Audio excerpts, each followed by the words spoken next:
Enforcement directorate जो कि भारत सरकार का एक बहुत ही महत्वपूर्ण डिपार्टमेंट है और वो एक तरह से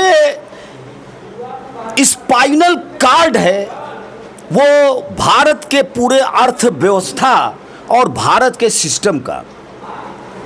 तो इसलिए ये जो ईडी है इसको पारदर्शी निष्पक्ष होना चाहिए, मगर ये हमारे कहने से नहीं बल्कि ऑनरेबल सुप्रीम कोर्ट और वेरियस हाई कोर्ट्स भारत की लगातार इस बात पर कह रही है, क्रिटिसाइज भी कर रही है, आलोचना कर रही है कि भाई ईडी अपने हद के बाहर जा रही है। ईडी ने हद पार कर दिया है और इसका पॉलिटिकल इस्तेमाल, इसको एज ए टूल इस्तेमाल नहीं होना चाहिए ईडी का, जहां ईडी ने बहुत ही निष्पक्ष तरीके से काम नहीं किया और ऐसा लगता है कि कहीं ना कहीं वो कहीं न किसी के। नमस्कार, आप देख रहे हैं देश की बात और आज हमारे साथ एडवोकेट तनवीर अहमद सिद्दीकी जी हैं जो लगातार हमारे शो में आते रहते हैं, अलग अलग विषयों पे बेबाकी से बोलते हैं, इसीलिए हम इनके पास भी आते हैं। तो शो का प्रारंभ करते हैं। सरकार को लेकर के एक आरोप लग रहा है कि जैसे सुप्रीम कोर्ट ने ये कह दिया कि ईडी का जो है राजनीतिक इस्तेमाल हो रहा है। देखिए, यह कहा जाए अगर कि ईडी का सही इस्तेमाल होगा तो यह ईमानदारी की प्रतिक्रिया नहीं होगी। सारा देश इस बात को देख रहा है कि इन्फोर्समेंट डायरेक्टोरेट जो कि भारत सरकार का एक बहुत ही महत्वपूर्ण डिपार्टमेंट है और वो एक तरह से स्पाइनल कार्ड है वो भारत के पूरे अर्थव्यवस्था और भारत के सिस्टम का। तो इसलिए ये जो ईडी है इसको पारदर्शी निष्पक्ष होना चाहिए, मगर ये हमारे कहने से नहीं बल्कि ऑनरेबल सुप्रीम कोर्ट और वेरियस हाई कोर्ट्स भारत की लगातार इस बात पर कह रही है, क्रिटिसाइज भी कर रही है, आलोचना कर रही है कि भाई ईडी अपने हद के बाहर जा रही है। ये बात खुद सुप्रीम कोर्ट ने भी, हाँ, ये ऑनरेबल सुप्रीम कोर्ट ने भी अभी कहा है कि ईडी ने हद पार कर दिया है और इसका पॉलिटिकल इस्तेमाल, इसको एज ए टूल इस्तेमाल नहीं होना चाहिए ईडी का कि साहब आप का जो सरकार का विरोध कर रहे हैं या पार्टी का विरोध कर रहे हैं। हेमंत सोरेन को मुख्यमंत्री को 5 महीने जेल में रहना पड़ा, जमानत तक नहीं मिला। अब वो जो मामला है ईडी ने जिन कारणों से उसको किया और उसके बाद शिबू सोरेन को जमानत मिली और हेमंत सोरेन को जमानत मिली और फिर हेमंत सोरेन फिर से चीफ मिनिस्टर हुए झारखंड के। तो खाली ये एक इंस्टेंस नहीं है बल्कि कई उदाहरण हैं जहां ईडी ने बहुत ही निष्पक्ष तरीके से काम नहीं किया और ऐसा लगता है कि कहीं ना कहीं वो कहीं न किसी के दबाव में है। ईडी, हाँ, जी, ईडी से बचने के लिए कई लोगों ने तो भाजपा ज्वाइन कर लिया है।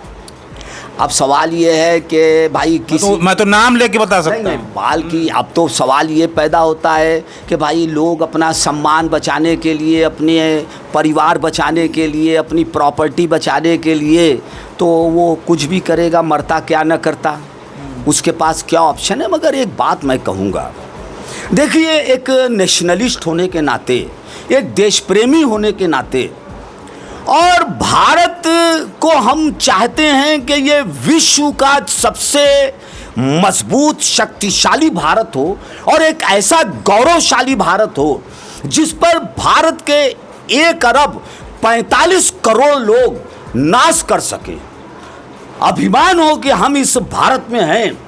तो वो भारत तभी बनेगा जब इस देश की इंस्टीट्यूशन ईमानदार होगी, चाहे वो ईडी हो, चाहे वो सीबीआई हो, चाहे वो डिस्ट्रिक्ट एडमिनिस्ट्रेशन हो। तो जब तक ये ईमानदार, फ्री एंड फेयर, निष्पक्ष नहीं होगा, तब तक आप भारत के अंदर डेमोक्रेटिक सिस्टम को आप मजबूत नहीं बना सकते। इलेक्शन कमीशन भी उसमें आता है।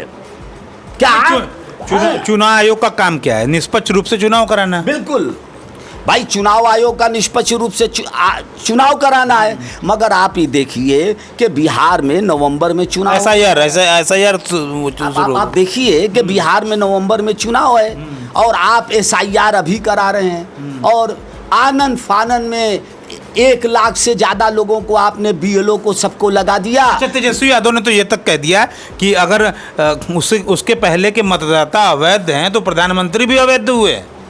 अब ये तो उनकी अपना विचारधारा है, मगर हम ये कहते हैं कि यह जो एसआईआर है ये कम से कम साल भर पहले करना चाहिए। आनंद फानन में आप एसआईआर कर रहे हैं। अब वहाँ पे लोगों को चुनाव प्रचार करना है, वहाँ पर लोगों को अपनी रैली करना है, अपनी वोटर लिस्ट ठीक करना है। अभी हम देख रहे थे कि जनता दल यूनाइटेड के कोई एमएलए हैं या एमपी हैं, वो कल एक चैनल पे कह रहे थे कि हमारा लड़का अमेरिका में रहता है। और आप बताइए कि वो कैसे अमेरिका से आएगा इतने जल्दी, कैसे वो छुट्टी लेके आएगा और कैसे वो साइन करेगा वोटर लिस्ट का जो फॉर्म है उस पर वो साइन कैसे करेगा, कैसे वो आधार कार्ड साइन करके देगा अमेरिका से। तो इसका मतलब कि वो भारत का नागरिक होने के बावजूद वो वोट नहीं दे पाएगा। उसका जो संवैधानिक अधिकार है, राइट टू वोट, वोट देने का अधिकार, उससे उसको वंचित होना पड़ेगा। तो उसने कहा भाई ठीक है, हम पार्टी में हैं, ये हैं, मगर हमको सच बोलने से नहीं रोका जा सकता। हम किस बात के एमपी एमएलए हैं कि अगर हम जनता की आवाज़ नहीं उठा सकते। तो वो नेताजी जो थे उनकी हमको बात बहुत अच्छी लगी कि यह जो एसआईआर हो रहा है बिहार में, ये 1 साल पहले होना चाहिए। ये बिल्कुल गलत है। और इलेक्शन कमीशन ने ये जो स्टेप लिया है कि अभी नवंबर में बिहार में चुनाव है और वहाँ अफरा तफरी मची हुई है, तो इससे मंशा, भले मंशा इलेक्शन कमीशन की अच्छी हो, भले इलेक्शन कमीशन की मंशा अच्छी हो, या वो ये चाहते हैं कि रिवीजन हो वोटर लिस्ट का, हम उनके मंशा पर, उनके इंटेंशन पर सवाल नहीं उठा रहे, मगर एक संदेह पैदा होता है, जनता के मन में एक संदेह पैदा होता है कि आखिर चुनाव के ठीक पहले रिवीजन क्यों वोटर लिस्ट का। चलिए, ईडी का दुरुपयोग हो रहा है ये आप मान रहे हैं, सुप्रीम कोर्ट भी मान रही है कि उसका राजनीतिक इस्तेमाल हो रहा है। हर मामले भाजपा के जो होते हैं, भारतीय जनता पार्टी के, हर मामले में सुप्रीम कोर्ट को ही संज्ञान क्यों लेना पड़ रहा है?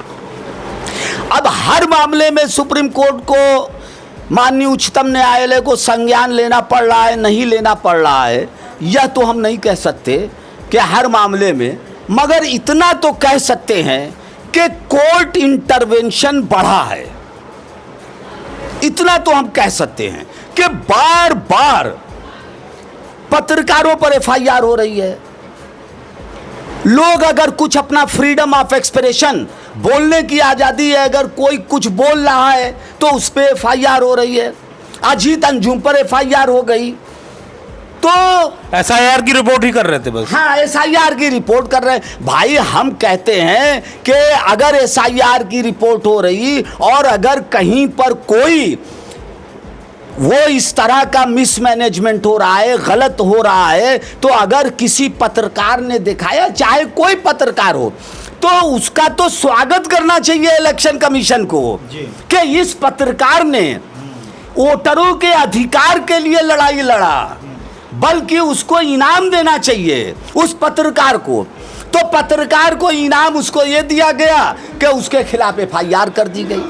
हम कह रहे हैं कि अगर कहीं वोटर लिस्ट फर्जी बनाई जा रही है, धांधली हो रही है, और अगर आप पत्रकार हैं और आपने अगर देखा, ये जिम्मेदारी तो बीडीओ की थी ना, ये जिम्मेदारी तो उस इलाके के एसडीएम की थी ना। मगर अगर बीडीओ ने और एसडीएम ने अपनी जिम्मेदारी नहीं निभाया, वो कहीं ना कहीं से अगर प्रिजुडिस है या उसकी हिम्मत नहीं पड़ रही है, तो वह काम अगर पत्रकार ने कर दिया, तो वो जाबाज पत्रकार तो भारत के मतदाता का हीरो है, चाहे कोई हो। आप अगर करते हैं तो आप भी भारत के मतदाता के हीरो हैं। तो तो यह जो हो रहा है यह बिल्कुल गलत हो रहा है और देश को बिल्कुल एकदम मजबूत डेमोक्रेसी होनी चाहिए, मजबूत इंस्टीट्यूशन होनी चाहिए और इस तरह से आखिरी सवाल है। तमाम लोग आरोप लगा रहे हैं कि भाजपा ने लोकतंत्र को हाईजैक कर लिया है। देखिए, लोकतंत्र को हाईजैक कर लिया है कि नहीं कर लिया है, यह सब एक अलग बहस का विषय है। क्या हाईजैक कर लिया है कि नहीं कर लिया है, विपक्ष कहेगा हाईजैक कर लिया है और सरकार कहेगी कि नहीं हाईजैक नहीं कर लिया है। हमारे समय में लोकतंत्र और मजबूत हुआ है। सवाल यह है कि जनता क्या कह रही है, सवाल यह है कि पत्रकार क्या कह रहे हैं, प्रेस ट्रस्ट ऑफ इंडिया क्या कह रही है। सवाल यह महत्वपूर्ण है जनता का। तो इसमें कोई दो राय नहीं है कि जनता थोड़ी फियरफुल है, जनता फियरफुल है, वो कुछ कहने में भयभीत होती है, डर का माहौल है, थोड़ा सा भयभीत तो है ही है। जिस तरह से चल रहा है वो भयभीत तो है। तो ये थे हमारे साथ तनवीर अहमद सिद्दीकी जी, जिनका ये मानना है कि हाँ देश में ऐसा माहौल है और ईडी का जो है राजनीतिक दुरुपयोग हो रहा है। ये बात सुप्रीम कोर्ट ने भी कहा है और इनका भी मानना है कि ये सच है, ऐसा हो रहा है। देश की बात के लिए जितेंद्र यादव, धन्यवाद।